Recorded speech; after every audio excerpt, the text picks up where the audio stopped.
ஆண்டவரும் உலக இரட்சகருமாகிய இயேசு கிறிஸ்துவின் இனிதான நாமத்தினாலே உங்கள் அனைவரையும் அன்பாய் வாழ்த்துகிறேன். ஹல்லேலூயா, ஹல்லேலூயா. ஒரு சில குரல்கள் மாத்திரமே கேட்குது, எல்லாரும் சொல்கிற வரைக்கும் விட மாட்டேன். ஹல்லேலூயா, ஹல்லேலூயா. ஆமாம், ஆவியில் எப்படி இருக்கணும்? அணைஞ்சு போய் இருக்கக்கூடாது. பக்கத்தில் கையை கொடுத்து சொல்லுங்கள், ஆவியில் அனல்லாக இருங்க. ஆமாம் ஆமாம், கண்ணன் பதை தான் சூப்பராக பண்ணுறாரு. ஆமாம், திரும்பி முன்னாடி எல்லா இடத்துலையும் சொல்லுங்கள். உங்களால் எத்தனை பேருக்கு சொல்ல முடியுமோ சொல்லுங்கள். ஆவியில் அனல்லாம் இருங்க. சொல்லுங்கள், அணைஞ்சு போயிடாதீங்க. ஒருத்தரும் உங்களை அணைச்சி போக விடாதீங்க. சொல்லுங்க, ஒருத்தரும் உங்களை அணைஞ்சு போக ஒட்டாதீங்க. சார், வேகமாக நம்முடைய வாக்குத்தத்த வசனத்துக்கு நேராக நம்முடைய கவனத்தை திருப்புவோம். மத்தேயு 6வது அதிகாரம் அதனுடைய 6வது வசனத்தை வாசிப்போம்.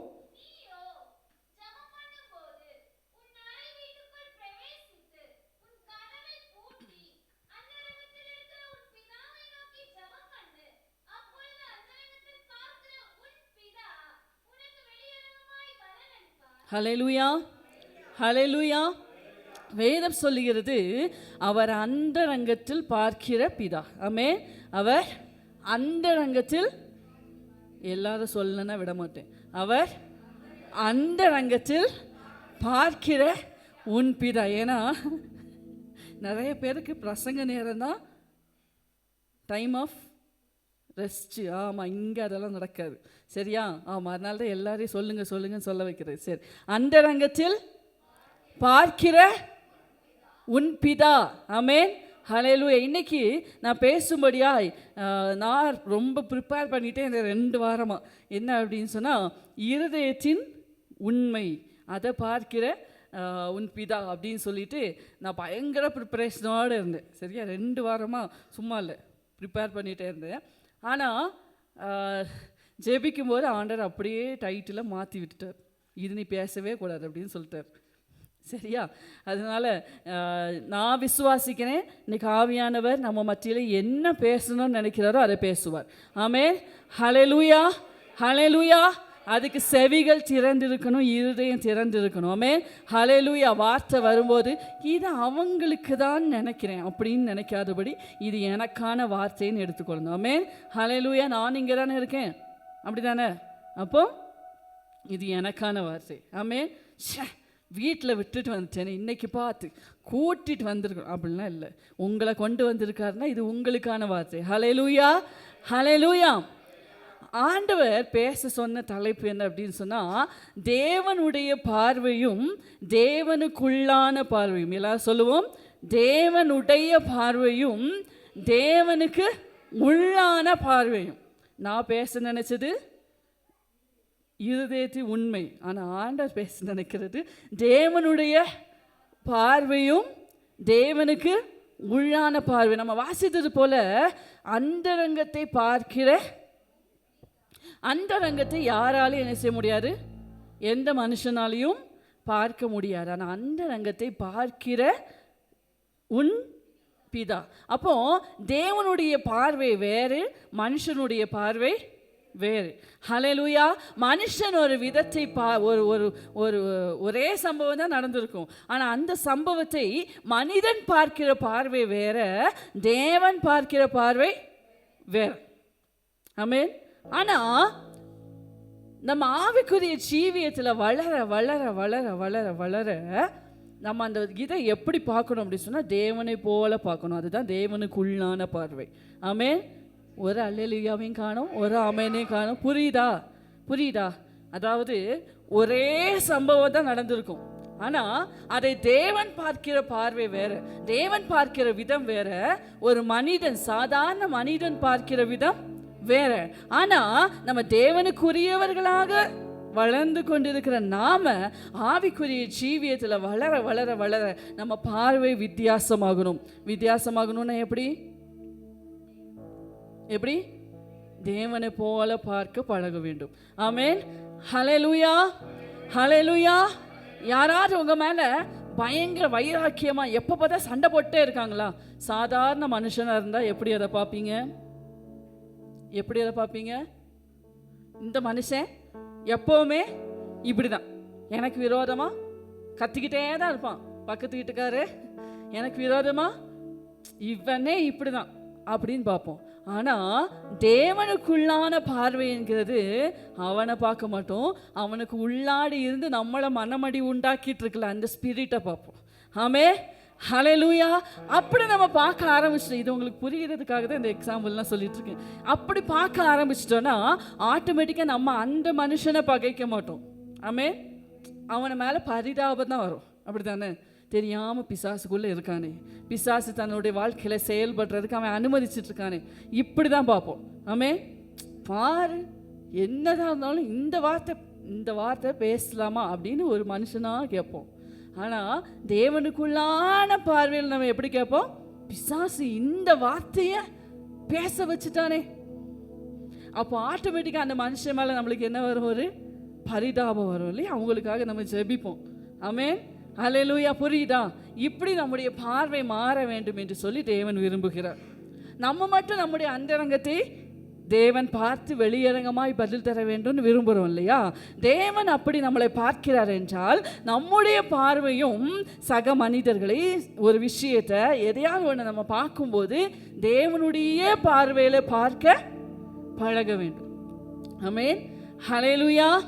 முதலாவது தேவனுடைய பார்வை எப்படி இருக்கும் அப்படின்னு சொல்லி நமக்கு கொஞ்ச நேரம் நம்ம பார்க்கலாம். கர்த்தர் இருதயத்தை பார்க்கிறவர். ஆமென். முதலாவது கர்த்தர் இருதயத்தை பார்க்கிறவர். 1 சாமுவேல் 16வது அதிகாரம் 7வது வசனம் நம்மளுக்கு ரொம்ப தெரிஞ்ச பகுதி இல்லையா? வாசிங்க. கர்த்தர் சாமுவேலை நோக்கி, நீ இவனுடைய முகத்தையும் இவனுடைய சரீர வளர்ச்சியும் பார்க்க வேண்டாம், நான் இவனை புறக்கணித்தேன். ஆமென், ஹல்லேலூயா. மனுஷன் பார்க்கிறபடி நான் பாரேன்.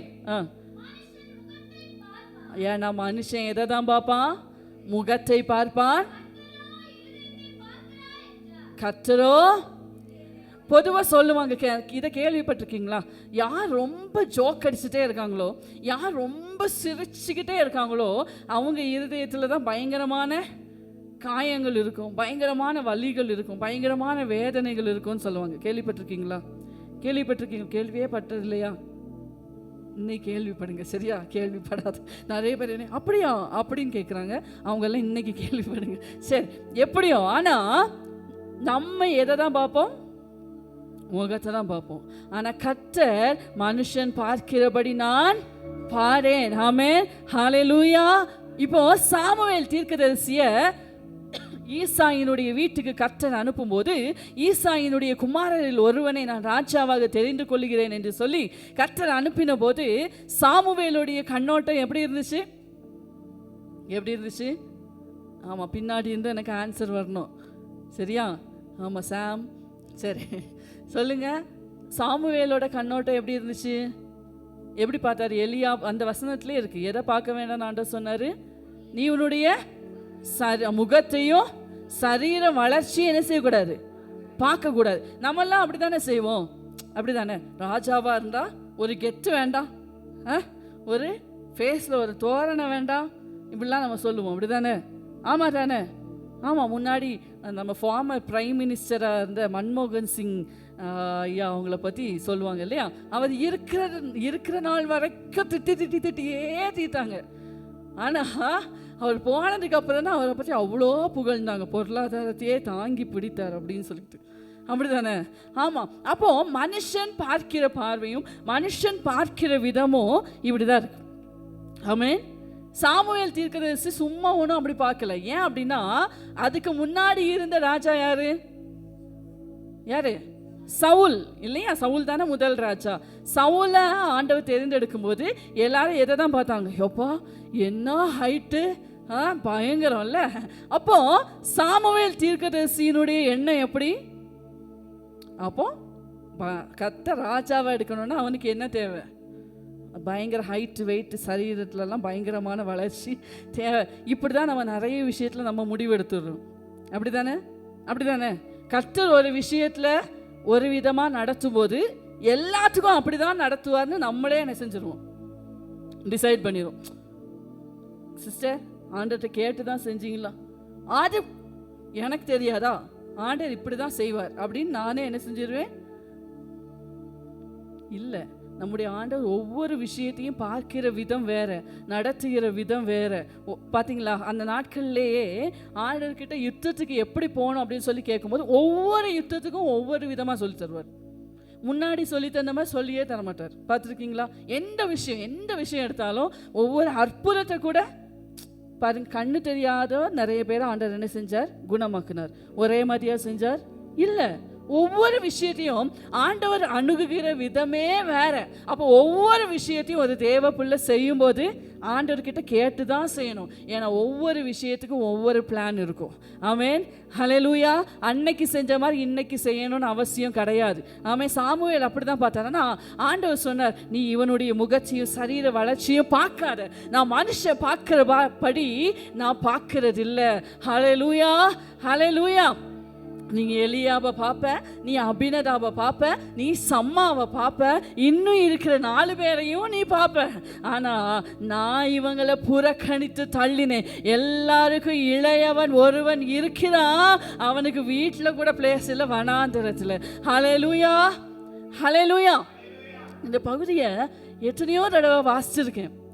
ஆனால் இன்றைக்கி ஆண்டவர் வித்தியாசமாக பேசினார். என்ன அப்படின்னு சொன்னால், இது வரைக்கும் நான் கேட்ட பிரசங்கள்லாம் எப்படி அப்படின்னு சொன்னால், தாவீது ரொம்ப சின்ன பையனாக இருந்தால் பார்த்துக்கோங்க, அவனுக்கு ஒன்றுமே இல்லை பார்த்துக்கோங்க.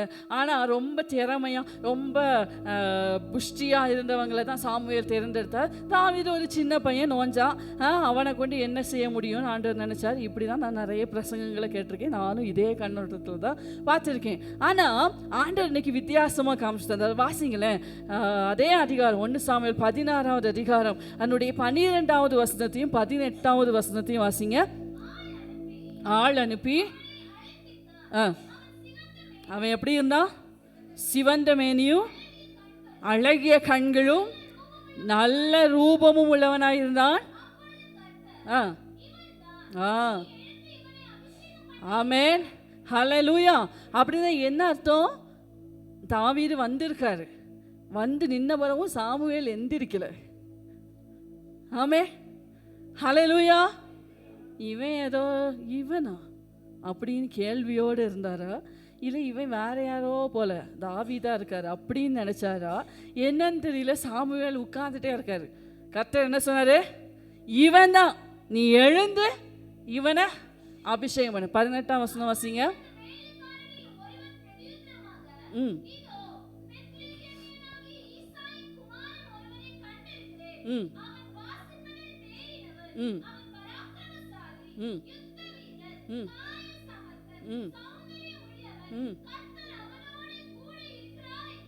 ஹல்லேலூயா, ஹல்லேலூயா. தாவீதுக்கு எவ்வளோ டேலண்ட், எவ்வளோ குவாலிட்டிஸ் இருக்குன்னு சொல்லி பார்த்துக்கோங்க. சரியா? மற்ற சகோதரர்கள்லாம் என்ன வேலை செஞ்சாங்கன்னு தெரியல, ஆனால் அவங்க வீட்டில் பயங்கர மதிப்பாக தான் இருந்திருக்காங்க இல்லையா? ஒரு பெரிய ஃபங்க்ஷனுங்க, உங்கள் வீட்டில் ஒரு ஃபங்க்ஷன், உங்கள் பிள்ளைங்க எல்லாரையும் என்ன செய்வீங்க? இல்லை ஸ்கூலுக்கு போன அனுப்பி வச்சுருவீங்களா? இல்லை, வீட்டில் இருப்போம். எல்லா பிள்ளைங்களும் இருக்கும்போது தாவீதை மட்டும் நீ போய், தாவீது வரணும்னு கூட யாரும், இவ்வளோத்துக்கு சாமுவேல் வந்த உடனே சொல்லியாச்சு. இன்னைக்கு இந்த ஒரு பாயிண்ட் தான் ஓடும் போல இருக்கு. சரி, சாமுவேல் வந்த உடனே ஈசாய் கிட்ட சொல்லியாச்சு, இன்னைக்கு உன் குமாரில் ஒருவனே ராஜாவா. அப்போ ஈசாயோட லிஸ்டில் கூட இல்லை யாரு? தாவீது. இதுக்கு சரித்திர ஆசிரியர்கள் நிறைய விதமாக சொல்கிறாங்க. அவன் ஒரு அடிமையாக நடத்தப்பட்டான் அப்படிலாம் நிறைய சொல்கிறாங்க. ஆனால் பாருங்களேன், ஒரு பேருக்கு ஒரு எனக்கு இன்னொரு பிள்ளையும் இருக்கான் அப்படின்னு கூட ஈசாயுடைய நினைவுக்கு வரலை. கர்த்தர் என்ன சொன்னார் தெரியுமா? தாவீதுக்கு இவ்வளோ குவாலிட்டிஸ் இருக்கு பாருங்க. தானியேலில் நம்ம வாசிக்கிறோம்ல, தானியேலில் சில இப்போ எடுக்க வேண்டாம், வாலிபர்களை வந்து சிறைபிடித்து கொண்டு போனாங்க ராஜாவுடைய அரண்மனைக்காக, அப்படி தானே? அந்த வாலிபர்களுக்கு இருந்த முதல் குவாலிட்டி என்ன தெரியுமா? கரெக்டாக சொல்றீங்க, சொல்லுங்க. அழகு.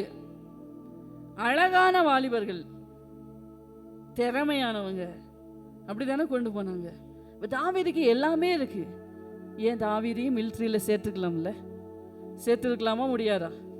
முடியும். ஆனா தாவீதினுடைய அழகையும் திறமையும் மதிக்கிறதற்கு ஒருத்தருக்கும் இல்லை. தாவீதினுடைய எல்லாமே அன்ரெகனைஸ்டாக தான் இருந்தது. அப்படின்னா அதை வந்து நோட் பண்ணவே படலை. ஆமென். அதை ஒரு கண்ணும் பார்க்கல. ஆமென். ஹல்லேலூயா, ஹல்லேலூயா, ஹல்லேலூயா. கர்த்தர் இந்த காலை வேளையில் யாருக்கோ தீர்க்க தரிசனமாய் பேசிக்கொண்டே இருக்கிறார். உன் திறமையும் உன்னுடைய எதுவுமே மதிக்கப்படலை, உன்னுடைய எதையுமே பார்க்கலன்னு சொல்லி வருத்தப்பட்டு கொண்டிருக்கிற தேவ ஜனமே, ஹல்லேலூயா, உங்களை பார்க்கிற ஒரு கண்கள் இருக்கிறது. ஹல்லேலூயா. உங்கள் வீட்டில் உங்களை மதிக்காமல் இருக்கலாம், உங்கள் வீட்டில் உள்ளவங்க உங்கள் திறமைகளை ரெகனைஸ் கூட பண்ணாமல் இருக்கலாம். ஆனால் ஹல்லேலூயா, தாவீதை ரெகனைஸ் பண்ணுகிற கண்கள். ஹல்லேலூயா, ஹல்லேலூயா. பாருங்க, தாவீதை எழுந்து அபிஷேகம் பண்ண வைக்கிறார். ஆமென். யாருமே பார்க்காத ஒரு பக்கம் தாவீதுக்கு இருந்துச்சு. அந்த பக்கத்தை தேவன் ஒருவரால் மட்டுமே பார்க்க முடிந்தது. ஹல்லேலூயா, ஹல்லேலூயா. அவங்க அப்பா பார்க்கல, அவங்க அம்மா பார்க்கல, அவங்க சகோதரர்கள் பார்க்கல. ஆமென். கோலியாத் வந்து நிற்கும் போது கூட என்ன கேட்குறாங்க?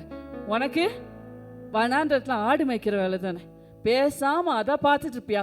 உனக்கடாத வேலையில நீ ஏன் தலையிடுறன்னு கேட்டாங்க. ஆமென். ஹல்லேலூயா, ஹல்லேலூயா. ஆனா சிங்கத்தையும் கரடியும் ஜெயிச்ச ஒரு பக்கம் இருக்கிறது. அதை பார்த்தது யாரு? கர்த்தருடைய கண்கள். ஆமென். ஹல்லேலூயா, ஹல்லேலூயா. இவங்க எல்லாம் பார்த்த தாவீதுக்கு ஆடு மேய்க்க மட்டும் தான் தெரியும். ஆமென். ஆனா ஆராதிக்கவும் தெரியுங்கிற இன்னொரு பக்கத்தை பார்க்க முடிந்தவர். ஹல்லேலூயா. தாவீது ஆடுகளிலிருந்து உயர்த்தின, அரியணைக்கு உயர்த்தின தகப்பன். ஹல்லேலூயா.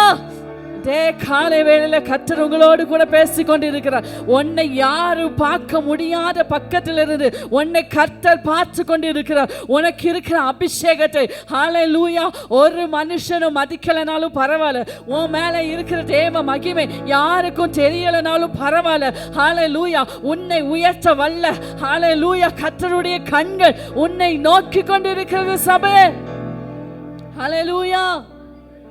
2 நாளாகமம் 16வது அதிகாரம் 9ஆம் வசனத்துல கர்த்தருடைய வசனம் சொல்லுகிறது, தம்மை பற்றி உத்தம இருதயத்தோடு இருக்கிறவர்களுக்கு தம்முடைய வல்லமையை விளங்க பண்ணும்படி கர்த்தருடைய கண்கள் பூமி எங்கும். ஹல்லேலூயா. ஆண்டவர் பார்க்கிறது உத்தம இருதயம். ஆமென். உண்மையுள்ள இருதயத்தில் உள்ளத்தில் உண்மை இருக்க விரும்புகிறீர் அப்படின்னு சொல்லி சங்கீதத்தில் ஒரு வசனம் சொல்லுகிறது. ஆமென். அந்த சங்கீதத்தை சொன்னதே தாவீது தான். ஏன்னா அவருக்கு தெரியும் இருதயத்தின் உண்மையை பார்க்கிற தேவன். ஹல்லேலூயா.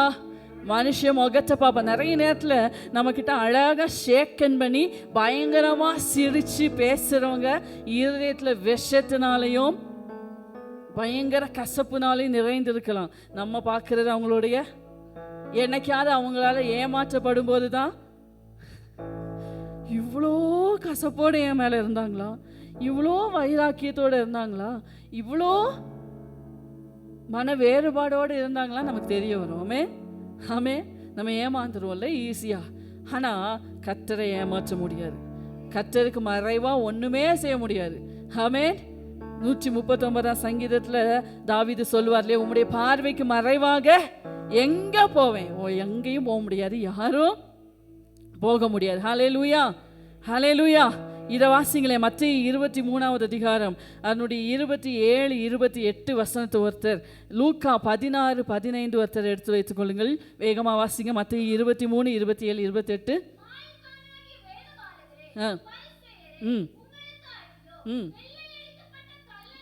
எப்படியா வெள்ளை அடிக்கப்பட்ட, என்னைக்கா யோசிச்சிருக்கீங்களா?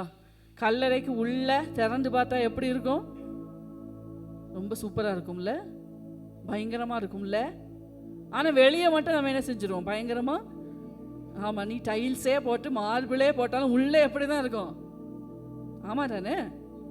ஆமாவா இல்லையா? நிறைய பேர் ஆவிக்குரியவர்கள் என்கிற வேஷத்தை தரித்து, வெளியே மேக்கப்பெல்லாம் பயங்கரமாக தான் இருக்கும், வெளியே பயங்கர பரிசுத்தம் தான். ஆமென்.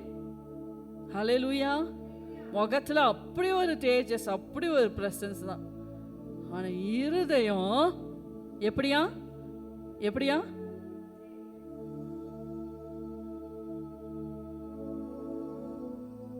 ஆண்டவர் அவங்கள பார்த்து எப்படி கூப்பிட்டாரு?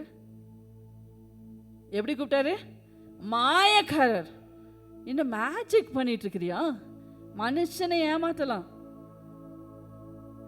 யோசிச்சு பாருங்க, நம்ம சின்ன பிள்ளையா இருந்தப்போ ஸ்கூல்ல எல்லாம் மேஜிக் ஷோ காமிச்சாங்கல்ல, அப்போல்லாம் பயங்கரமா கை தட்டணும்ல, அப்படிதானே?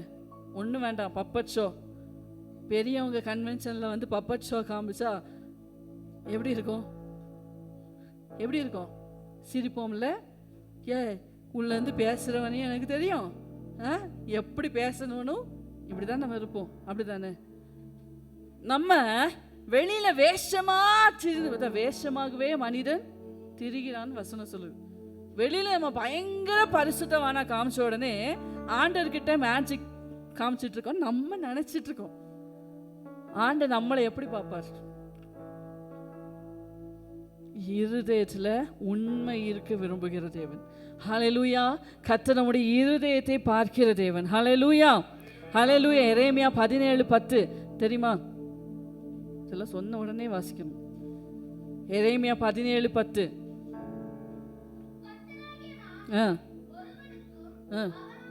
ஒருவனுக்குமா? ஒவ்வொருவனுக்கும் அவனவன் வழிகளுக்கும். ஆமென்.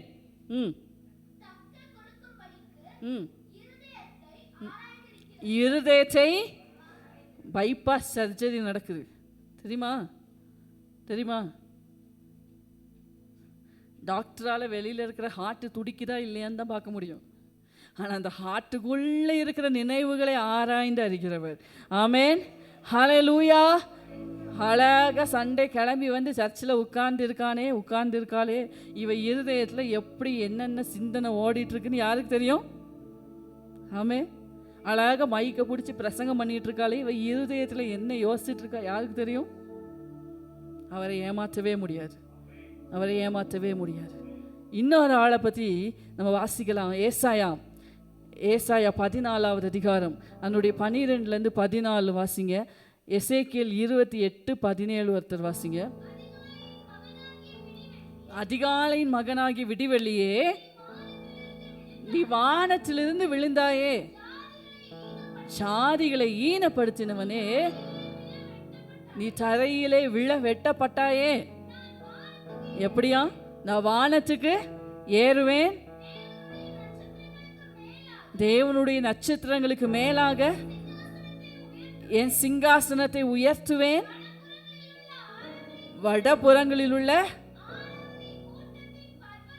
ஆராதனை கூடத்தின் பர்வதத்திலே வீற்றிருப்பேன் என்றும், நான் மேகங்களுக்கு மேலாக உன்னதங்களில் ஏறுவேன் என்றும், உன்னதமானவருக்கு ஒப்பாவேன் என்றும் நீ உன் இருதயத்திலே சொன்னாய். அங்க வாசிங்க, எசேக்கியேல் 28:17.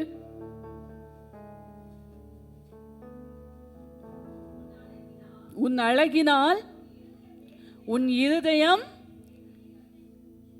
பாருங்க, இந்த பகுதி யாரை குறித்து சொல்லப்பட்டது தெரியுமா? லூசிஃபர். ஆமே. இன்னைக்கு நம்ம சாத்தான், பிசாசு இப்படிலாம் பல பெயர்களால் அழைத்து கொண்டு இருக்கிறோம், அப்படிதானே? சரி, அந்த லூசிஃபர் முதலாவது அவன் சாத்தானா இல்லை, சாத்தானே தேவன் உருவாக்கவே இல்லை. அவன் எப்படி உருவாக்கப்பட்டவன்னா, தூதர்களுக்கு எல்லாம் தலைவனா பயங்கரமாக ஆண்டவர் அவனை உருவாக்கியிருந்தார். யாருக்குமே கொடுக்காத மகிமை அவனுக்கு கொடுத்து வைத்திருந்தார். அவனை ஃபுல்லாக லைட்டால் அலங்கரித்திருந்தார். பயங்கரமான ரத்தினங்களால் அவனை சுற்றி எப்படி இருக்கும்ல, பயங்கரமாக வச்சுருந்தார். ரொம்ப வருஷங்களுக்கு முன்னாடி ஒரு ஊழியக்காரர் தரிசனத்தில் பார்த்ததா சொன்ன அந்த இதை நான் பார்த்தேன். அதில் எப்படின்னா, அவனை வசனத்துலேயே அதுக்கு ஆதாரம் இருக்குது. என்ன அப்படின்னு சொன்னால், அவனுக்குள்ளே ஃபுல்லாக மியூசிக்கல் இன்ஸ்ட்ருமெண்ட்ஸ் இருந்துச்சான். அவன் தான் ஆராதனைக்கு தலைவன், வர்ஷிப் லீடர். அதனால தான் அன்றைக்கி வர்ஷிப் லீடர்லாம் ரொம்ப கவனமாக இருக்கணும். ஏன் அப்படின்னா, 4 பாட்டு பாட தெரிஞ்ச உடனே நமக்கு எங்கே ஏறுவேன் ஏறுவேன் ஏறுவேன் நினச்சா அப்படியே இதெல்லாம் லூசிஃபருடைய இருதயம் நம்மளுக்கு வரக்கூடாது. கர்த்தரா உயர்த்துறாரா அது வரைக்கும் அடங்கி இருக்கணும். நானா உயர்ந்துருவேன் ஒரு நாள் என்ன செய்யக்கூடாது. எவ்வளோ வேகமாக உயர்த்தப்படுறோமோ அவ்வளோ வேகமாக. ஆமாம், சரியா? சரி, நம்ம இப்போ இங்கே வருவோம். பாருங்க, லூசிஃபரை பார்க்குற எல்லாரும் அவனுடைய எதை பார்த்துருப்பாங்க? என்னமா பாடுறான், எப்படி என்னமா பாடுறான் ஐயா. அந்த அந்த தரிசனத்தில் அந்த ஊழியக்கார சொல்லு, அவன் கண்ணை மூடுனா ஒரு இசை வருதான், அவன் கண்ணை திறந்தா ஒரு, இப்படி பயங்கரமாக அலங்கரிக்கப்பட்டு இருந்த ஒரு தூதன். இந்த தூதன் ஒரு நாள் நினைச்சானா அவனுடைய இருதயத்தில், இப்போ நான் வர்ஷிப் லீடராக இருக்கும்போது, இந்த தூதர்களுக்கெல்லாம் தலைவனாக இருக்கும்போதே என்ன சூப்பராக இருக்கு. எல்லாரும் என்கிட்ட தான் வந்து என்ன பாட்டு பாடணுன்னே கேட்குறாங்க, எவ்வளோ சூப்பராக இருக்கு. இன்னும் ஒரே ஒரு இடம் தான் எனக்கு பாக்கி, அதுலேயும் நான் ஏறிட்டேன்னா எப்படி இருக்கும். அவன் ஏறக்கூட இல்லை, எப்படி இருக்கும்னு நினச்சி பார்த்தான். ஹல்லேலூயா. மற்றவர்கள் எல்லாம் அவனுடைய வெளிப்புறத்தை பார்த்தபோது, அவன் உருவாக்கப்பட்ட பிரமிக்கத்தக்க விதமாய் அவன் உருவாக்கப்பட்ட அவனுடைய சிருஷ்டிப்பை பார்த்தபோது, அவனுடைய இருதயத்தில் இருந்த நினைவுகளை அறிந்த தேவன் அவனை அப்படியே விழ தள்ளினார். ஹல்லேலூயா, ஹல்லேலூயா. இனி நினைச்சாலும் அந்த ஸ்தானத்துக்கு அவன் என்ன செய்ய முடியாது, போகவே முடியாது. அதுக்காக அவன் ஒரு நாள் மனம் திரும்பினதும் இல்லை, ஒரு நாள் அதை கேட்டதும் இல்லை. ஆமென், ஹல்லேலூயா, ஹல்லேலூயா, ஹல்லேலூயா. அதனால் இருதயத்தை ஆராய்ந்து அறிகிற தேவன். ஆமென். 2 பேர் காணிக்கை செலுத்த போனாங்க. யாரெல்லாம்? பரிசேயன் காணிக்கையா? காயின் ஆபேல் காணிக்கை செலுத்த போனாங்க இல்லையா? எல்லா கண்களும் காணிக்கையை பார்க்கும், ஆனால் நம்முடைய தேவன் ஒருவரை காணிக்கை செலுத்துகிற இருதயத்தை. இந்த பாயிண்ட் வர்றதுனால நான் ரொம்ப நடுக்கத்தோடு சொல்கிறேன், ஏற்றுக்கொள்ள மனதாக இருந்தால் ஏற்றுக்கொள்ளுங்க. ஏற்றுக்கொள்ள மனது இல்லைன்னா இவ அப்படி தான் பேசுவா, நம்மளுக்கு என்ன, எனக்கு தெரியாதான்னு விட்டுக்கோங்க, சரியா? ஏன்னா நான் தான் இங்கே வந்து வாரம் நான் காணிக்கை எடுப்பேன், ஜோமணி எடுப்பேன். எடுக்கும்போது எனக்கு ரொம்ப மனசு கஷ்டப்படுற மாதிரி சில விஷயங்கள் இருக்கும். என்ன அப்படின்னு சொன்னால், நிறைய பேர் கிழிஞ்ச நோட்டெல்லாம் போட்டிருக்கீங்க. அது யாருன்னு சொல்லி எனக்கு தெரியாது. இந்த யார் ஒவ்வொருத்தராக எவ்வளோ காணிக்க போடுறாங்கலாம் நான் ஒரு நாள் பார்த்ததில்லை. நான் என்ன செய்வேன்னா, உண்மையாகவே எடுத்துகிட்டு நாங்கள் 2 பேருமே யார் எடுத்தாலுமே அதை செய்வோம். ஆண்டவரே தெரியாமல் போட்டாங்கப்பா மன்னிச்சிருங்க அப்படின்னு சொல்லிட்டு, எங்களோட நல்ல இப்போ ஒரு 10 ரூபாய் கிழிந்த 10 ரூபாய் இருந்துச்சுன்னா அந்த 10 ரூபாவை மாற்றி வச்சு நல்ல 10 ரூபாவை எடுத்து வைப்போம். இதை சொல்லணும் நிறைய நாள் நினைப்பேன், எனக்கு இது மறந்துடும். இன்னைக்கு கத்துறதை ஞாபகப்படுத்துறதுனால சொல்கிறேன். பாருங்கள், காணிக்கையை கூட ஏனோ தானோன்னு போடாதீங்க. கர்த்தருக்கு கொடுக்குற எல்லாத்தையுமே இருதயத்துலேருந்து கொடுக்கணும். எப்படி கொடுக்கணும்? இருதயபூர்வமாக கொடுக்கணும். சும்மா காணிக்கை பகுதியா அப்போ தான் பாக்கெட்டுக்குள்ளே கையை விட்டு என்னத்தையாவது ஒன்று இருக்கிறதுலே அழுக்கானதை என்ன செஞ்சிருவோம், போட்டுருவோம். அப்படின்னு போடக்கூடாது. காணிக்கையை முதல்ல எடுத்து வையுங்கள். ஒருவேளை உங்களுக்கு அந்த வாரத்தில் புது நோட்டே கிடைக்கலையா, நல்ல நோட்டே கிடைக்கலையா, என்கிட்ட கூட வந்து கேளுங்களேன், நான் உண்மையாகவே தருவேன், சரியா? அதனால் தயவு செய்து இந்த தவறை யாரும் என்ன செய்யாதீங்க. ஒருவேளை நீங்கள் தெரியாமல் செஞ்சுருக்கலாம், ஆனால் இனிமேல் அந்த தவறை என்ன செய்யக்கூடாது, செய்யக்கூடாது, சரியா? என்ன தேவன், சரி, அதனால் ரொம்ப கவனமாக இருங்க. சரி, நம்முடைய இருதயத்தை பார்க்கிறவர் இல்லையா? காயின் ஆபேல் பலி செலுத்த வந்தாங்க. நம்ம நிறைய நேரத்தில் அவன் சிலவற்றை கொண்டு, அதுலேயும் கவனமாக தான் இருக்கணும். காயின் எப்படி கொண்டதானா, கொஞ்சம் அவனுடைய விவசாயத்துலேருந்து சிலவற்றை கொண்டு வந்தான். ஆனால் ஆபேல் வந்து தேர்ந்தெடுத்து கொடுத்தான். எப்படி கொடுத்தான்? முதல் தரமானதும் கொழுமையானதும் ஒரு அடியும் படாதது எல்லாத்தையும். ஆண்டவர் அந்த இருதயத்தை பார்த்தார். ஆண்டவருக்குன்னு கொடுக்கும்போது எவ்வளோ சந்தோஷமாக கொடுக்குறார் இல்லையா? அது மட்டும் இல்லை, காணிக்க கொடுக்கறது யாருங்கிறத பார்க்குற தேவன். ஆமென். அதுதான் சொன்னார் இல்லையா? நீ காணிக்க செலுத்துறதுக்கு முன்னாடி உன் சகோதரன்ட்டு ஒப்புரவாயிட்டு வந்து நீ இருதயத்தில் வைராக்கியத்தோட காணிக்க போட்டானா அது அங்கீகரிக்கப்பட. காணிக்க மட்டும் இல்லை, அதான் நான் ஃபஸ்ட்டே சொன்னேன் பார்த்தீங்களா, நம்ம இருதயத்தில் கசப்போடு கூட நான் பிரசங்கம் பண்ணேன்னா அந்த பிரசங்கம் செல்லாது. இருதயத்தில் கசப்போடு கூட நான் ஜெபிச்சேன்னா அந்த ஜெபம் செல்லாது. அதான் நான் என்ன சொல்கிறேன்னா, நம்மளுக்கு தீங்கு செய்கிறவங்களை கூட நம்ம மன்னிக்கணும். ஏன் அப்படின்னா, நம்ம ஆவிக்குரிய ஜீவியம் வளரணும்னா நம்ம இருதயத்தில் கசப்பு என்ன செய்யக்கூடாது, இருக்கவே கூடாது. சரியா?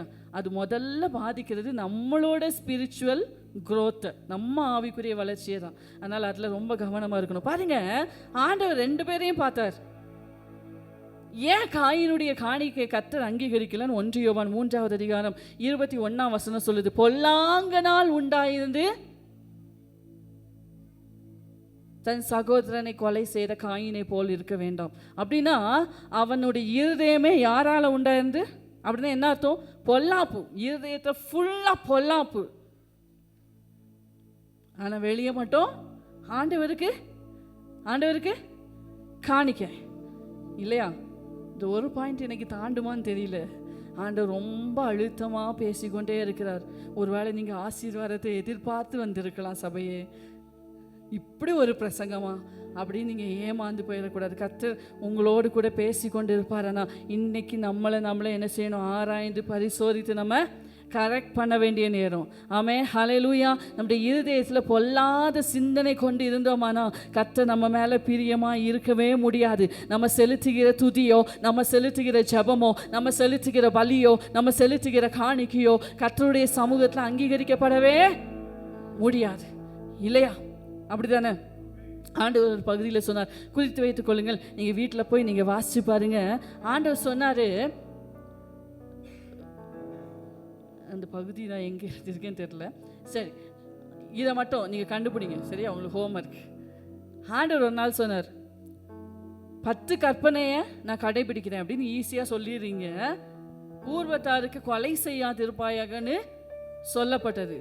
ஆனால் நான் உங்களுக்கு சொல்கிறேன், தன் சகோதரனை பகைக்கிற எவனோ மனுஷ கொலைப்பாருங்க. ஆமே, நம்ம எப்படி நியாயப்படுத்துறோம்? அதான் நம்முடைய பார்வையும் தேவனுடைய பார்வையும் வேற. சூப்பரா ஒரு ஸ்திரீயை இச்சையோட பார்த்துட்டு டீசென்டான ஆளா என்ன செஞ்சிருவோம்? வந்து உட்காருவோம். ஒரு ஆணை இச்சையோட பார்த்துட்டு ரொம்ப சூப்பர் பரிசுத்தவாட்டியா நம்மளை காட்டுவோம். அப்படித்தானே? ஆமா தானே? ஏன் இதை ஆண்டவர் பேச வைக்கிறாருன்னு எனக்கு தெரியல. பாருங்க, எனக்கு என் கண்ணில் அடக்கமே கிடையாது. நான் பார்க்கறதெல்லாம் தப்பாவே தான் பார்க்கறது. ஆனால் பயங்கரமாக நான் ஆலோசனை என்ன, நீ போர்னோகிராஃபி பார்த்தியா, முடிஞ்சு. ஆண்டவர் எப்படி பார்ப்பார்? அப்படிதானே? பழைய ஏற்பாடு பிரமாணமாவது விபச்சாரம் செய்யாதிருப்பாயாக. ஆனால் ஆண்டவர் சொன்ன, ஒரு ஸ்திரீயை இச்சையோடு பார்த்தாலே அவளோட விபச்சாரம் செய்தாயிற்று அப்படின்னா நம்முடைய இருதயத்தை பார்க்கிற தேவன். ஹல்லேலூயா. அப்போ முதலாவது கர்த்தர் இருதயத்தை பார்க்கிற. ஒரு மனுஷன் முகத்தை பார்ப்பான், கர்த்தரோ ஆமென், ஹல்லேலூயா. இரண்டாவதாக, மனுஷனால் அற்பமாய் பார்க்கப்படுகிறவைகள் தேவனால கனமாய் பார்க்கப்படும். ஆமென், ஹல்லேலூயா.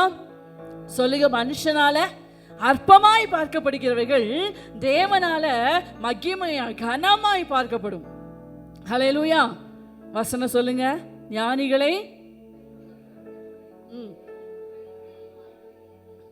ஞானிகளை வெட்கப்படுத்தும்படி தேவன் உலகத்தில் பைத்தியமானவைகளை தெரிந்து கொண்டார். மனுஷனால மதிக்கப்படுகிற ஞானிகளை கர்த்தர் தெரிந்து கொள்கிறதில்லை. மனுஷரால பைத்தியமாய் பார்க்கப்படுகிறவர்களை கர்த்தர் தெரிந்து கொண்டு அவர்களை ஞானிகளாய் மாற்றுகிறார். ஒருவேளை உங்களை யாராவது பைத்தியமாக பார்த்துட்டு இருக்காங்களா? ஒருவேளை உங்களை பலவீனராகவே பார்த்துட்டு இருக்காங்களா? ஆமே, வருத்தப்படாதீங்க. உங்களை ஞானியாக பார்க்கிற, உங்களை பலமுள்ளவர்களாய் பார்க்கிற கண்கள் கர்த்தருடைய கண்கள். ஹல்லேலூயா. கர்த்தருக்கு மாத்திரம் உண்மையா இருங்க. ஹல்லேலூயா. அவர் உங்களை பார்க்கிற விதம் வேற. ஆமேன். சகரியா 4வது அதிகாரம் 10வது வசனத்தில் இப்போ 2வதாக தேவாலயம் கட்டப்படுகிறது. முதல் தேவாலயத்தை பார்த்த அதை சாலமோன் கட்டின தேவாலயம் அவ்வளோ பிரமாண்டமான தேவாலயம் இல்லையா? அந்த தேவாலயத்தை பார்த்து பழகினவர்களுக்கு இப்போ நான் தேவாலயத்தை கட்ட போறேன் தூக்கு நூலை பிடிச்சிட்டு நிற்கிறானே செருபாபேல், இவனை அற்பமாய் பார்த்திருக்கின்றார். ஆமே, ஹல்லேலூயா. அற்பமான ஆரம்பத்தின் நாளை யார் அசட்டை பண்ணக்கூடும்? பூமி எங்கும் சுற்றி பார்க்கிறவர்களாகிய தேவனுடைய 7 கண்கள் செருபாபேல் கையில் இருக்கிற தூக்கு நூலை சந்தோஷமா பார்க்கிறது. ஆமே, ஹல்லேலூயா. உங்களுடைய ஆவிக்குரிய ஜீவியம் ஒருவேளை துவக்க நிலைமையில இருக்கலாம். ஹல்லேலூயா. ஒருவேளை நானே உங்களை நினைக்கலாம், இவங்களெல்லாம் வச்சு என்ன செய்ய போறேன், இவங்கிட்ட ஒரு டேலண்ட்டும் இல்லையே. ஆமே, ஹல்லேலூயா. அவ்வளோ பிரம்மாண்டமாய் கட்டின சாலமோனுடைய தேவாலயத்துக்கு முன்னாடி இந்த செருபாபேல் கட்ட போற இந்த இத்தனோண்ட ஆலயம் ஏமாற்றுறோம் நினைக்கிறாங்களா? ஹல்லேலூயா. சபையை நல்ல கையை தட்டி தேவனை மகிமையா ஆராதிக்க ஆரம்பிங்க. என அற்பமான ஆரம்பத்தினாலே அசட்டை பண்ணாத தேவன் செருபாபேல் கையில் இருக்கிற தூக்கு நூலை சந்தோஷமாய் பார்க்கிற கர்த்தர், உன்னுடைய அற்பமான ஆரம்பத்தை கனப்படுத்துகிற கர்த்தர், அவருடைய பார்வை பட்டா போதும். ஆமென், ஹல்லேலூயா. செருபாபேலுடைய தூக்கு நூல் மேல கர்த்தருடைய பார்வை பட்டது. ஆமே, ஹல்லேலூயா. உங்களுடைய அற்பமான ஆரம்பத்தின் மேல கர்த்தருடைய பார்வை பட்டதானா, கர்த்தருடைய பார்வையில் அது சந்தோஷமாய் அவர் உணர்வாரானா, ஹல்லேலூயா. நீங்க உயர்த்தப்படுகிறது நிச்சயம். ஆண்டவர் சொன்னார், ஒருவேளை நிறைய பேர் சொல்லியிருப்பாங்களா இருக்கும், இவன் என்னமோ ஆரம்பிக்கிறான், இவன் முடிச்சிருவானான்னு பார்க்கலாம் அப்படின்னு நிறைய பேர் பேசியிருப்பாங்க இல்லையா? ஆண்டவர் சொன்னார், செருபாபேல் இதை தொடங்கி இருக்கான், அவன் கைகளே இதை கட்டி தீர்க்கும். ஆமென், ஹல்லேலூயா. நான் வேகமாக அடுத்தடுத்த பாயிண்ட்ஸுக்கு போகிறேன். மனுஷரால் அற்பமாய் பார்க்கப்படுகிறவைகள் தேவனால கனமாய் எண்ணப்படும். ஒருவேளை உங்களை புறக்கணிக்கிறாங்களா, உங்களை அற்பமாய் எண்ணுகிறார்களா, கவலையே படாதீங்க. உங்களை உயர்வாய் பார்க்கிற கர்த்தருடைய கண்கள் உங்களை நோக்கி கொண்டிருக்கிறது. ஆமென், ஹல்லேலூயா. மூன்றாவதாக மனுஷன் நியாயம் தீர்க்கும் கண்களோடையே பார்த்துட்டு இருப்பான். எப்படி? நான் ஃபர்ஸ்டே சொன்னேன் பார்த்தீங்களா, இங்கே பயங்கரமான உத்தரம் இருக்கும், அவன் சகோதரன் கண்ணில் இருக்கிற துரும்ப பார்த்துட்டு இருப்பான். ஆமென், ஹல்லேலூயா, ஹல்லேலூயா. இங்கே பயங்கரமான பாவத்திலிருந்து உளையான சேற்றிலிருந்து ஆண்டவர் இவனை தூக்கி எடுத்து இன்னைக்கு பிள்ளையா வச்சிருப்பாரு. இவன் ஆவிக்குரிய ஜீவியத்தில் கொஞ்சம் வளர்ந்தோடனே புதுசாக தடுமாறிட்டு இருக்கான்ல, அவனை பார்த்தோன்னே இப்படியெல்லாம் இருந்தா இதெல்லாம் தேரவே தேராது, இதெல்லாம் இப்படி ஒரு ஜட்ஜ்மெண்டல் ஐஸோடையே தான் மனுஷன் என்ன செஞ்சுட்டு இருப்பான், பார்த்துட்டு இருப்பான், நியாயம் தீர்க்கும் கண்களோட. ஆனால் கர்த்தருடைய கண்கள் எப்படி பார்க்கும் தெரியுமா? ஆமென், ஹல்லேலூயா. இரக்கம் நிறைந்த கண்கள். ஆமென், ஹல்லேலூயா. நம்ம பாடினால நம்ம அழகான கண்கள் நம்மளை பார்த்ததுனால தான் முடிந்தது என்று நினைத்த நான். அப்போ ஒரு தேவனுடைய பிள்ளை மற்றவங்களை பார்க்கும்போது நியாயம் தீர்க்கிற மாதிரி என்ன செய்யக்கூடாது, பார்க்கவே கூடாது. நான் ஒரு எக்ஸாம்பிளுக்கு சொல்கிறேன். இப்போ கிஷோர் ஏதோ ஒரு பயங்கரமான தப்பு பண்ணிட்டோம் அப்படின்னு வச்சுக்குவோம், சரியா? நம்ம எப்படி பார்க்கணும்? இல்லை, ஹானா என்ன செஞ்சிட்டா, நம்ம மன்னிக்கவே முடியாத ஒரு தப்பை ஹானா செஞ்சிட்டா. அப்போ நான் எப்படி பார்க்கணும்? ஏசப்பா அந்த சூழ்நிலையில் இருந்தா எப்படி பார்ப்பார்? அப்படியே தரன்னு இழுத்துட்டு போய் இப்படியெல்லாம் செஞ்சிருந்தா நம்மெல்லாம் எவ்வளோ அடி வாங்கியிருக்கணும்ல, அப்படி தானே? அப்போ ஏசப்பா எப்படி பார்ப்பார்?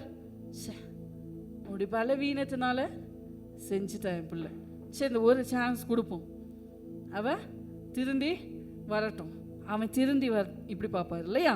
அப்படி தானே? விபச்சாரத்தில் கையும் களவுமா பிடிக்கப்பட்ட ஸ்திரீயை எல்லாரும் கல்லறியதுக்கு தயாராயாச்சு. இங்கே பயங்கரமான தப்பெல்லாம் இருக்கு. ஆமே, ஹல்லேலூயா. ஒருத்தனாரு குனிஞ்சு எழுதினாரே, ஒருத்தனாரு பர்ஃபெக்டா கல்லறிய வந்தானா? ஒருத்தன் கூட இல்லைல்ல. ஆனா அவன் தப்பு பண்ணிட்டா, இன்னைக்கு கொன்னே ஆகணும், இன்னைக்கு கல் எரிஞ்சே ஆகணும். நியாயம் தீர்க்கும் கண்கள் கர்த்தருடைய கண்கள். ஆனால் கர்த்தர் என்ன சொன்னார்? அவர் குற்றம் சாட்டி இருக்கலாம். குற்றம் சாட்டி இருக்கலாமா? குற்றம் சாட்டி இருக்கலாமா? முடியாதா? கல்லெறிய பாத்திரம் உள்ளவர் அவர் மாத்திரமே. ஆனால் ஆண்டவர் சொன்னார், ஒருத்தனும் நிற்கலையா, ஒருத்தனும் கல்லெறிய இருக்கு இல்லையா, நானும் உன்னை குற்றவாளியாக தீர்க்கிறதில்லை. மற்றவர்களை குற்றவாளியாக தீர்க்கிறவனே, நீ யாராக இருந்தாலும் சரி, போக்கு சொல்ல உனக்கு இடமில்லை. நீ மற்றவங்களை குற்றவாளியும் தீர்க்கிறதுக்கு முன்னாடி நீ குற்றவாளி என்று தீர்க்கப்படுவாய். ஆமென். ஹல்லேலூயா, ஹல்லேலூயா. ஆண்டவர்கிட்ட ஒரு நிமிஷம் கண்களை மூடி நான் இந்த விஷயத்துக்காக ஜெபிக்கும்படியாக ரொம்ப அழுத்தப்படுறேன். நம்ம எல்லாரையும் ஒரு நியாயம் தீர்க்கும் கண்களோடையே பார்க்குறோம்ல. இவன் எல்லாம் இந்த இதுலேருந்து எந்திரிக்கவே மாட்டான், இவன் எல்லாம் அவ்வளோதான் முடிஞ்சு அப்படின்னு சொல்லி நம்ம நியாயம் தீர்க்கும் கண்களை விட்டுட்டு ஆண்டவர்கிட்ட சொல்லுங்கள், ஏசப்பா எனக்கு உங்களை மாதிரி பார்க்க உதவி செய்யுங்க. ஒரு மனுஷனை நான் பார்க்கும்போது நீங்கள் எப்படி பார்ப்பீங்களோ அந்த மாதிரி நான் பார்க்கறதுக்கு உதவி செய்யுங்கன்னு கேட்போமா? ஹல்லேலூயா. கல்லெறியும் மனித முன்பு கரைப்பட்ட வாழ்வை கண்டு கல்லெறிய விடாமல் என்னை காத்து கொண்டீங்க. சொல்லுவோம். கல்லெறியும் மனித முன்பு கரைப்பட்ட வாழ்வை கண்டு கல்லெறிய விடாமல் என்னை காத்து கொண்டீங்க. பாவம் நிறைந்த இருளான வாழ்க்கையில ஆக்கினை தீர்க்காமல் ஆதரித்தீங்க. என்னை ஆட்சி தேற்றி அரவணைச்சீங்க. நல்ல தகப்பனான் தூக்கி சுமந்தீங்க. விட்டு கொடுக்கலையே, விட்டு கொடுக்கலையே. சாத்தான் கையிலும் மனுஷன் கையிலும் விட்டு கொடுக்கலை. என்ன நீங்க விட்டு கொடுக்கலையே, விட்டு கொடுக்கலையே. சாத்தான் கையிலும் விட்டு கொடுக்கலை. அப்போ தேவன் ஒருவரையும் குற்றப்படுத்துகிறவர் இல்லை. நம்முடைய பலவீனங்களை குறித்து பரிதபிக்கிற ஒரு பிரதான ஆசாரியர். ஹல்லேலூயா. நான்காவதாக மனுஷன் நிகழ்காலத்தை தான் பார்ப்பான். மனுஷன் எதை பார்ப்பான்? இப்போ எப்படி இருக்காங்கிறத தான் பார்ப்பான். ஆனால் நம்முடைய கர்த்தர் எப்படி பார்க்கிறவர்னா அவன் ஃப்யூச்சரில் பார்க்கிறவர். ஆமென். ஹல்லேலூயா. அவனுடைய எதிர்காலம் எப்படி இருக்கிற போகிறதுன்னு பார்க்கிறவர். ஹல்லேலூயா. ஆபிரகாமை அழைக்கும் போது எல்லாரும் அவனை தனி மனிதனாக தான் பார்த்துருப்பாங்க. ஆனால் கர்த்தர் அவனை ஒரு நேஷனாக பார்த்தார், ஒரு தேசமாக பார்த்தார். ஹல்லேலூயா, ஹல்லேலூயா, ஹல்லேலூயா.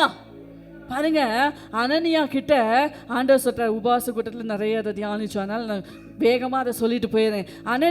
அனனியா கிட்ட பவுலை குறித்து ஆண்டவர் சொல்லும்போது அனனியா சொல்கிறாரு, ஐயோ அந்த மனுஷனா, தயவு செய்து இங்கே அனுப்பாதீங்கப்பா. அவன் எப்படி இருக்கான்? அவன் ஏற்கனவே எல்லாரையும் கொண்டு குவிச்சிட்டு இருக்கான். இப்போ என்னையே போய் அவனுக்கு சொல்கிறீங்களா? தயவு செய்து வேண்டாம் ஆண்டவரே அப்படின்னு அனனியா சொல்லும்போது ஆண்டவர் சொல்லுவார், நீ அவன் இப்போ முன்னாடி மாதிரி இல்லை. அவன் அந்த டிவைன் என்கவுண்டர். ஹல்லேலூயா. அவன் ஒரு டிவைன் விஷன் அவனுக்கு கிடைச்சி விட்டது. ஆமென். ஹல்லேலூயா. அவனுடைய பார்வை மாறிவிட்டது. அனனியாவே நீ நான் சொல்லுவேன் அவனுக்கு எவ்வளவாய் அவன் என் நாமத்தின் நிமித்தம் எவ்வளவாய் பாடுபட வேண்டும் என்பதை அவனுக்கு காண்பிப்பேன். அவன் மேலே உள்ள பர்பஸ், அவன் மேலே உள்ள திட்டத்தை நான் தெரிவிப்பேன். ஹல்லேலூயா. நீ போ. அனனியாவும் மற்ற கிறிஸ்தவர்களும் பவுலை பார்த்த பார்வை வேற, ஆனால் கர்த்தர் பார்த்த பார்வை வேற. ஏன்னா கர்த்தர் ஒருவரே நம்முடைய எதிர்காலத்தை தெரிந்தவர். ஹல்லேலூயா. ஒருவேளை மனுஷன் உங்களுடைய நிகழ்காலத்தை வைத்து நீங்கள் ப்ரெசண்ட்டில் இப்போ இருக்க சிச்சுவேஷனை வைத்து நீ எல்லாம் இனி எழும்ப மாட்டார். இனி உன் சூழ்நிலை அவ்வளோதான். இவனால் என்ன செய்ய முடியும், இவனால் என்ன சாதிக்க முடியும், இவளை கொண்டு ஒரு பிரயோஜனம் இல்லை. இப்படி உங்களை மதிப்பிட்டு கொண்டிருக்கிறார்களோ, உங்களுடைய எதிர்காலத்தை பார்க்கிற கர்த்தருடைய கண்கள் உங்களை ரொம்ப மதிப்பா, உங்களை ரொம்ப சந்தோஷமாய் உங்க மேல வைக்கப்பட்ட அபிஷேகத்தினால நீங்க செய்ய போகிற பெரிய காரியங்களை ஹல்லேலூயா சந்தோஷமாய் பார்க்கிறது. ஹல்லேலூயா. அப்ப தேவனுடைய பார்வையை குறித்து நான் 4 காரியங்களை சொன்னேன். வேகமா சொல்லுவோமா? கர்த்தர் இருதயத்தை பார்க்கிறவர். என்ன இந்த பகுதி மட்டும் தான் சொல்லுது? நீங்களும் சொல்லுங்க. கர்த்தர் இருதயத்தை பார்க்கிறவர், மனுஷன் முகத்தை பார்க்கிறான். இரண்டாவதாக மனுஷனால் அற்பமாய் பார்க்கப்படுகிறவர்கள் தேவனால் கனமாய் மகிமையாய் பார்க்கப்படும். ஆமென். மூன்றாவதாக மனுஷன் எப்படிதான் பார்ப்பான்? நியாயம் தீர்க்கிற கண்களோடைய, குற்றப்படுத்துகிற கண்களோடையே பார்ப்பான். ஆனால் கர்த்தருடைய கண்கள் இரக்கமுள்ள கண்கள். ஆமென். ஹல்லேலூயா. நான்காவதாக மனுஷன் நிகழ்காலத்தை வச்சுதான் மதிப்பிடுவான். அந்த கண்ணோட்டத்திலே தான் பார்ப்பான். ஆமென். இன்னைக்கு உங்களுக்கு ஒன்றுமே இல்லைன்னா மனுஷன் உங்களை பார்க்கும்போதெல்லாம் எப்படி தான் பார்ப்பான்? ஒன்றுமே இல்லாதவனை தான் பார்ப்பான். ஆனால் கர்த்தருடைய கண்கள் எப்படி பார்க்கும்? உங்களுடைய வருங்காலத்தை, ஹல்லேலூயா, உங்களுடைய எதிர்காலம் எப்படி இருக்கும், உங்க மேல வைக்கப்பட்ட அநாதி தீர்மானம், அதை பற்றி தான் பார்க்கோமே. ஹல்லேலூயா. அப்போ ரெண்டாவதா என்ன சொன்னேன், அதை விளக்கமா சொல்றதுக்கு எனக்கு நேரம் இல்லை, அதனால நான் வேகமா சொல்லிட்டு போறேன். ஆமே, உங்களுக்கு புரியும்னு நினைக்கிறேன். ஹல்லேலூயா.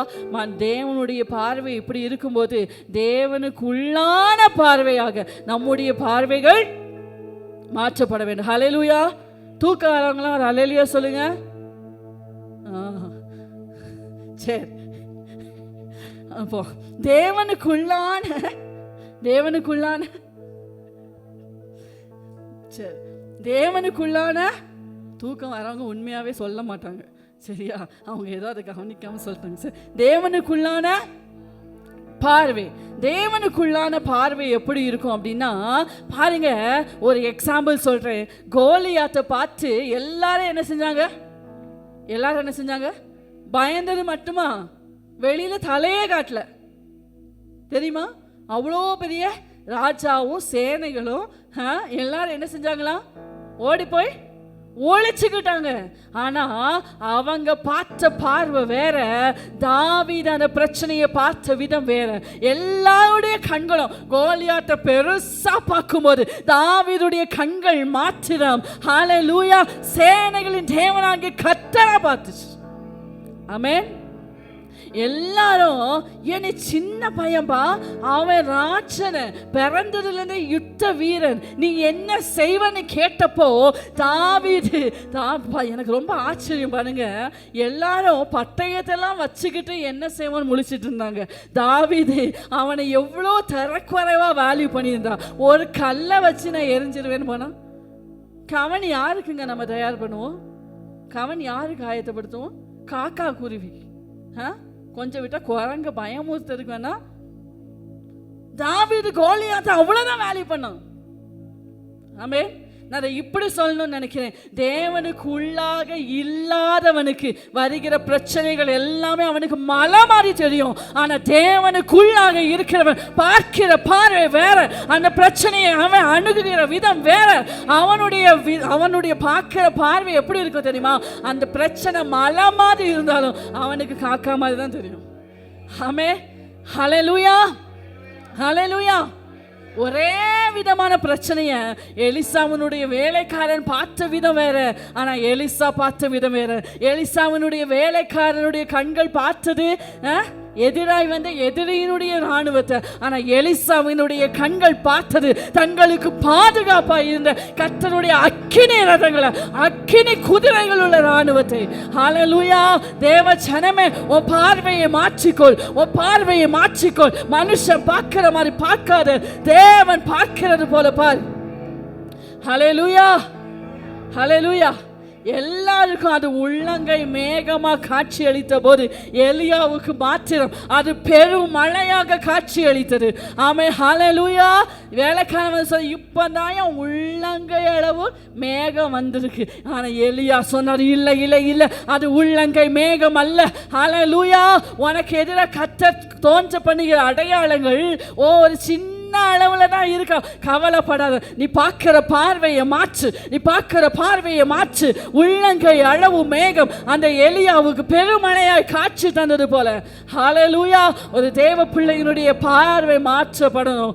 ஆமென். ஹல்லேலூயா. அதுக்கு என்ன தெரியுமா தேவை?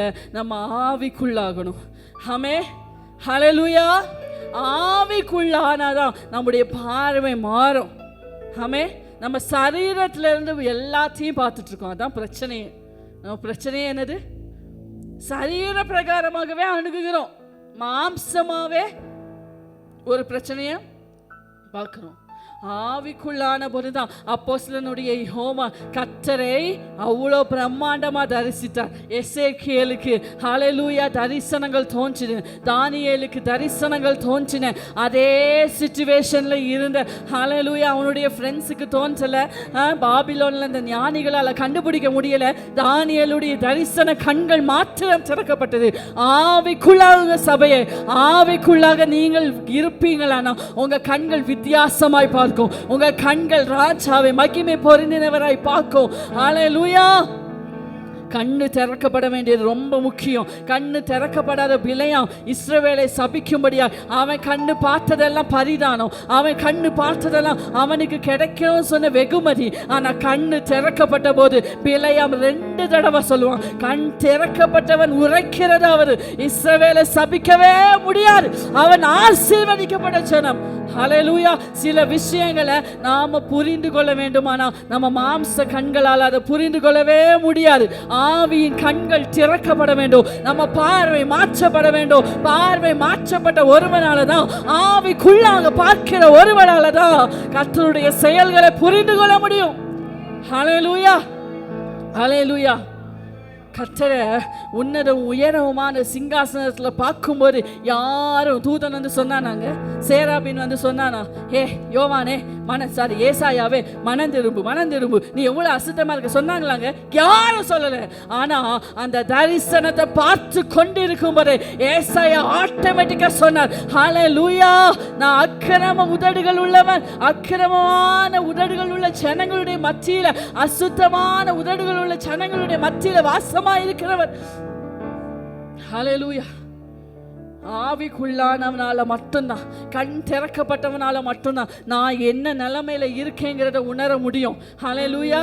அதுக்கு முன்னாடி நீங்க எவ்வளோ சொன்னாலும், சிஸ்டர் நீங்க இப்படி இருக்கீங்க திருந்துங்க அப்படின்னு நான் சொன்னா என் மேல என்ன வரும்? உங்களுக்கு கோவம் வரும். அப்படித்தானே? நான் கரெக்டா தான் இருக்கேன், இவங்க என்ன? ஆனா உங்க கண்கள் திறக்கப்பட்டா நீங்களே உங்க நிலைமைய, ஆமென், இதுதான் வித்தியாசம், இதுதான் வித்தியாசம். இன்னொரு மகிமையான காரியத்தை ஆண்டவர் உண்மையாகவே இன்னைக்கு உங்கள் கூட பேசணும்னு நினச்சிருக்காரு. அதனால தான் ஆராதனை நேரத்துலேயும் அதே பாயிண்ட் ஆண்டவர் பேசினார். பாருங்க, அந்த கானா ஊர் கல்யாண வீட்டில் இருந்த அந்த கற்சாடியில் இருந்ததை மனுஷர் பார்த்த விதம் வேற. ஆனால் கர்த்தர் அந்த தண்ணீரை பார்த்து எப்படி பார்த்தார் தெரியுமா? ரசமாக பார்த்தார். ஹல்லேலூயா, ஹல்லேலூயா, ஹல்லேலூயா. ஆனால் அதில் பியூட்டி என்ன தெரியுமா? எப்போ அங்கே அற்புதம் நடந்துச்சு தெரியுமா? அந்த வேலைக்காரரும் தண்ணீரை ரசமா பார்த்தாங்க. ஆமென், ஹல்லேலூயா.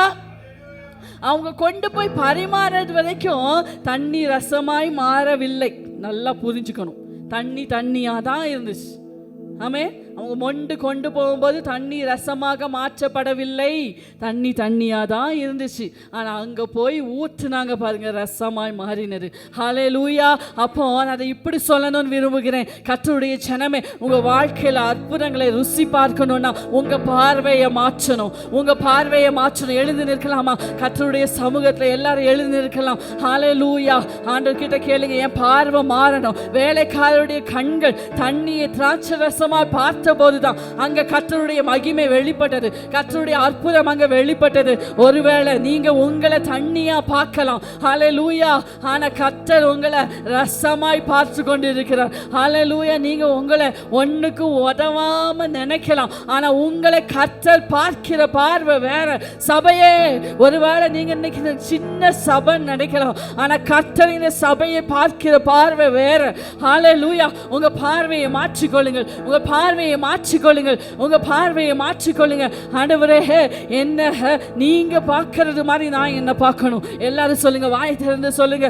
ஆண்டவரே, நீங்க என்னைய பார்க்கிறது மாதிரி ஆண்டவரே நான் என்னைய பார்க்கணும். நீங்க என் சூழ்நிலையை பார்க்கிறது மாதிரி நான் என் சூழ்நிலையை பார்க்கணும். நீங்க என் பிரச்சனையை பார்க்கிறது மாதிரி நான் என் பிரச்சனையை பார்க்கணும். நீங்க ஒரு மனுஷனை பார்க்கிற மாதிரி நான் பார்க்கணும். நீங்க ஒரு மனுஷனை, ஒரு சூழ்நிலையை பார்க்கிறது மாதிரி நான் பார்க்கணும். என் கண்களை தொடுங்க சொல்லுங்க, என் கண்களை தொடுங்க சொல்லுங்க. ஹல்லேலூயா, ஹல்லேலூயா, ஹல்லேலூயா. தண்ணீராய் இருக்கிற எல்லாம் இன்னைக்கு ரசமாய் மாற்றப்பட போகிறது. தேவ மகிமை இன்னைக்கு வெளிப்பட போகிறது. எந்தெந்த காரியத்திலலாம் நீங்கள் செபித்து கொண்டு இருக்கிறீங்களோ அந்த காரியத்தில் ஒரு மகிமை வெளிப்பட போகிறது. உங்கள் பார்வையை மாற்றுங்க, உங்கள் பார்வையை மாற்றுங்க. ஓ, விசுவாசத்தோடு பாருங்க, அவிசுவாசத்தோடு பார்க்காதீங்க. ஹல்லேலூயா.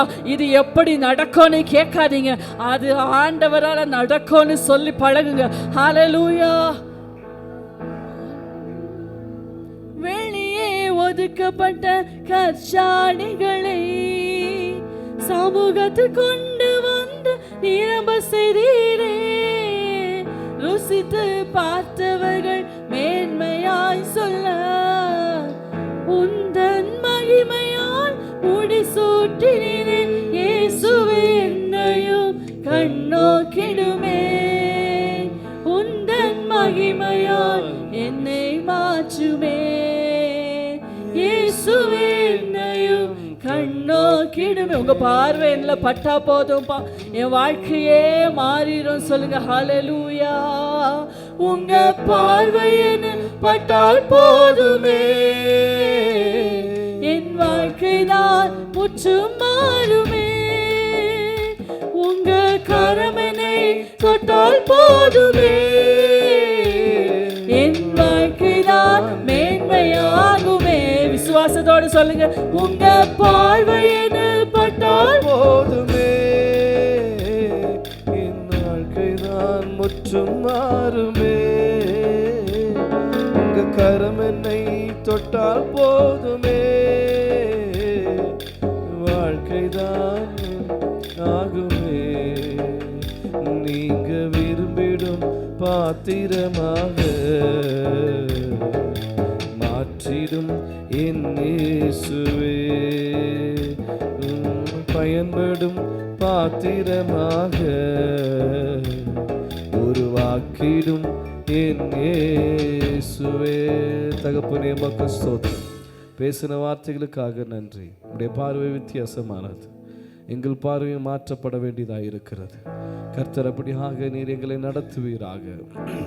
அந்த ஒவ்வொருவரையும் கர்த்தர் ஆசீர்வதிப்பீராக, தேவைகளை சந்திப்பீராக. இந்த வாரம் கையிட்டு செய்கிற எல்லா வேலையிலும் உடைய பரிசுத்த கரம் இருப்பதாக, பிரயாண பாதுகாப்பு இருப்பதாக. உடைய மகிமையின் கரத்தில் ஒப்பு கொடுக்கிற ஆண்டவரே, ஒவ்வொருவரையும் ஆண்டவர் பாதுகாத்து வழி நடத்துவீராக. தேவ கிருபை தாங்கட்டும், தேவைகளை சந்திங்க ஆண்டவரே. சரீர பலவீனங்கள், சோர்வுகள் எல்லாத்தையும் கர்த்தர் மாற்றி ஒரு புது பலத்தினால் இடைகட்ட வேண்டுமாக செபிக்கிற ஆண்டவரே. உடைய நாமத்துக்கு மாத்திரம் மகிமை செலுத்துகிறோம், உடைய நாமத்துக்கு மாத்திரம் மகிமை செலுத்துகிறோம். தேவ கிருபையின் கரத்தில் ஒப்பு கொடுக்கிறோம் ஆண்டவரே. ஒவ்வொருவரையும் தாங்கி கொள்ளுங்க, ஒவ்வொருவரையும் வழி நடத்துங்க. நீங்க பேசுங்க ஆண்டவரே. உம்முடைய சத்தத்தை கேட்கிற பிள்ளைகளாய் ஆண்டவரே, உம்முடைய பார்வையை பெற்ற பிள்ளைகளாய் நாங்கள் வாழ கர்த்தர் கிருபை செய்யுங்க. உடைய நாமத்துக்கு மாத்திரம் மகிமை செலுத்துகிறோம், இயேசுவின் நாமத்தில் பிதாவே. என் ஆத்துமாவே கர்த்தரை ஸ்தோத்திரி, முழுவதுமே பரிசுத்த நாமத்தை ஸ்தோத்திரி. என் ஆத்துமாவே கர்த்தரை ஸ்தோத்திரி, அவர் செய்த சகல உபகாரங்களையும் மறவாதே. ஆமேன், ஆமேன், ஆமேன். துதி